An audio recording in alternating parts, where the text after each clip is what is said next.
જય હિન્દ દર્શક મિત્રો, હું જમીલ પઠાણ. આપ જોઈ રહ્યા છો તીર સમાચાર. વાત કરીશું યુસીસી અને વકફ સંશોધન બિલ 2025ના પ્રચંડ વિરોધની.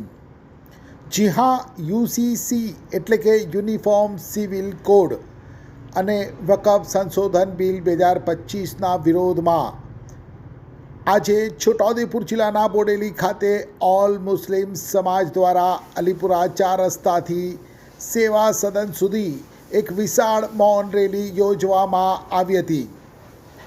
વી રિજેક્ટ યુસીસી અને ટેક બેક વક્ફ એક્ટ 2025ના લખાણવાળા પ્લેકાર્ડ સાથે કાળી પટ્ટી ધારણ કરી હાથમાં કાળા વાવટાની સાથે તિરંગો લહેરાવતા ચુસ્ત પોલીસ બંદોબસ્ત સાથે રેલી સેવા સદન પહોંચી હતી.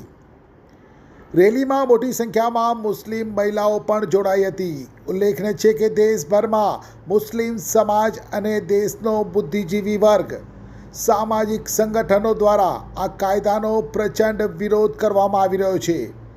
વકફ સુધારા બિલને પરત ખેંચવાની માંગ કરવામાં આવી રહી છે, ત્યારે શા માટે આ બંને કાયદાઓનો મુસ્લિમ સમાજ દ્વારા સખત વિરોધ કરવામાં આવી રહ્યો છે તે બાબતને વર્ણવતા સામાજિક આગેવાનોએ આવેદનપત્ર પાઠવ્યું હતું.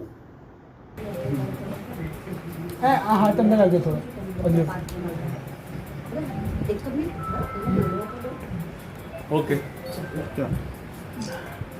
શ્રી નવું વકફ બોર્ડ 2025નો જે બિલ સરકારે પાસ કરેલ છે એમાં અમને પૂરજોશ વિરોધ છે, કારણ કે મુસ્લિમ અધિકારોને ભારપૂર્વક રીતે વિરોધ કરશે એવું જણાવ્યું.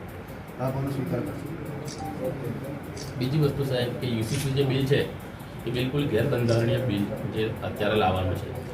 બંધારણીય આર્ટિકલ પ્રમાણે આર્ટિકલ 25, 26, 28 ને 29, 25, 26 ધાર્મિક સ્વતંત્રતા આપે છે અને 26 બંધારણ આર્ટિકલ 26 જે ધાર્મિક સ્વતંત્રતા સંચાલન કરવાનું અમને અધિકાર આપે છે.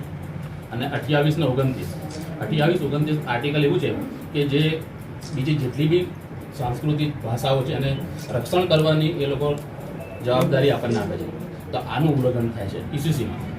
ખાસ કરીને ઉત્તરાખંડમાં જે પાસ થયું છે બિલ, એની અંદર એવું છે કે અનુસૂચિત જનજાતિ એને બાકાત રાખવામાં આવી છે. પ્લસ એક્યુએફ હિન્દુ અનડિવાઇડેડ ફેમિલી, એની અંદર ટેક્સેશનમાં જે કરવેરા છે એને એમાં બાકી રાખવામાં આવે છે અને યુસીસીમાં એમાં ચાલુ રાખવામાં આવે છે. તો તદ્દન ભેદભરાવ ભરેલું આ યુસીસી બિલ છે.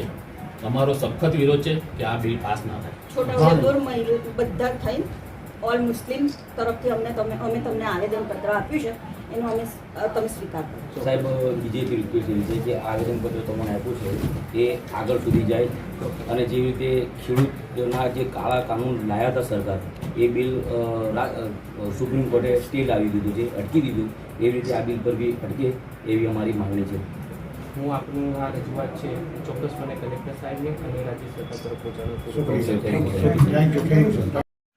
છોટાઉદેપુર સહિત રાજ્ય, દેશ અને દુનિયાના સમાચાર જોવા માટે સબસ્ક્રાઈબ કરો તીર સમાચાર અને બેલ આઇકોન જરૂર દબાવો.